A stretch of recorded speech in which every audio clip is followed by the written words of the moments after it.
যদি আপনার নামে কেউ গোপনে বদনাম করে, গোপনে গীবত করে, গোপনে আপনার দোষ ত্রুটি বলে বেড়ায়, তাকে আল্লাহ তাআলা দুটি আযাব দিবেন। নাম্বার 1 পানিশমেন্ট হচ্ছে যে তার হৃদয় থেকে আল্লাহ তাআলা সুখ শান্তি সব কেড়ে নিয়ে তার পুরো জীবনটাকে আল্লাহ তাআলা হতাশাগ্রস্ত করে দিবেন, দুশ্চিন্তা ঢেলে দিবেন। As a matter of fact সে তার হৃদয়ের শান্তি কখনো খুঁজে পাবে না। 2 নাম্বার শাস্তি খুব অবাক করা বিষয়, সেটা হচ্ছে যে দেখবেন যে মানুষটা আপনার নামে বদনাম করে, গোপনে গীবত করে, গোপনে আপনার দোষ বলে বেড়ায়, এই মানুষটা আপনার সামনে যখন এসে দাঁড়াবে, বসবে, কথা বলবে, আপনি হৃদয় থেকে এটা ফিল করবেন যে he is not my well উইশার, এটা আসলে আমার কল্যাণকামী না, এটা আমার ওয়েল উইশার নয়, এটা আমার খায়ের খাহ নয়। এটা আপনি ফিল করবেন মনের ভেতর থেকে, আপনি তাকে বলবেন না, বাট এই যে ফিলিংসটা, এই যে অনুভূতি, এটা কে দিয়েছে? এটা আল্লাহ তাআলা দিয়েছে। তার জন্য বিশ্বাস, ভরসা, একটা সন্তুষ্টি আল্লাহ আপনাদের থেকে দূর করে দেবে। এবং সবচেয়ে বড় আযাব, এর চেয়ে বড় আযাব আর হতেই পারে না, সেটা হচ্ছে এই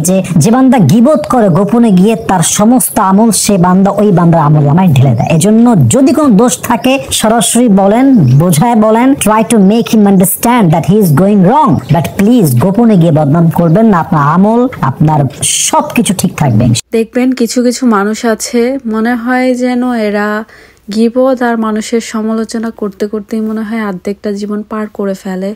তো কি আর বলবো, এমন একটা যুগে এসে পড়েছি, মানুষ এখন একজনের ভালো দেখলে আরেকজনের জ্বলে পুড়ে শেষ, এই হচ্ছে ব্যাপার। কি আর বলবো। তো আর কিছু মানুষ আছে যে সারা জীবনেই দেখবেন ও ভালো না, এ ভালো না, অমুক ভালো না, তমুক ভালো না, সে ভালো। সে কিন্তু নিজে ভালো হলে কখনোই কিন্তু অন্যকে নিয়ে পড়ে থাকতো না। যে নিজে ভালো সে কখনোই অন্যকে নিয়ে পড়ে থাকে না, আর গীবত করবে তো দূরের বিষয়। আর যে ভালো না সে তো সবসময় অন্যকে নিয়ে পড়ে থাকে। তো এইসব মানুষকে আল্লাহ তাআলা যেন হেদায়েত দান করে, এটাই। তো যাই হোক, আর যেই কোয়ালিটির মানুষ তার কাছে ওই কোয়ালিটির খবরই পাবেন।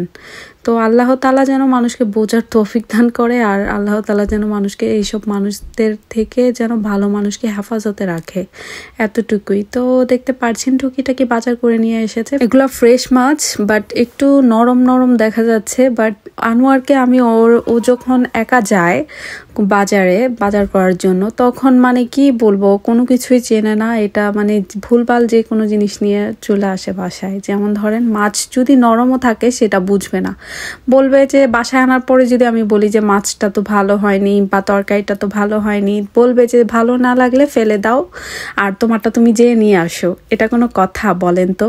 তো যাই হোক, তো বাজারে গেলে এরকমটাই করে। আমার মনে হয় ছেলে মানুষরা এরকমই করে, বাজার ওরা মনে হয় বলে আর নিয়ে আসে, এই হচ্ছে কথা। আর মেয়েরা গেলে কিন্তু সবকিছু দেখে দেখে সবকিছু নিয়ে আসে। আর এখানে আমি রোজমেরিন দেখতে পাচ্ছেন, রোজমেরিন পাতাটা আমি একটা বটলের ভিতরে ভরে রেখেছি। খুব সুন্দর কিন্তু স্মেল দেয় আর খুবই ভালো লাগে। এই রোজমেরিন পাতাটা কিন্তু বাসায়ও রেখে দিতে পারেন, আর স্মেলটা কিন্তু অনেক বেশি গুড একটা স্মেল আমার কাছে ভালো লাগে, এর জন্য আমি রান্নার পাশেই রেখে দিয়েছি।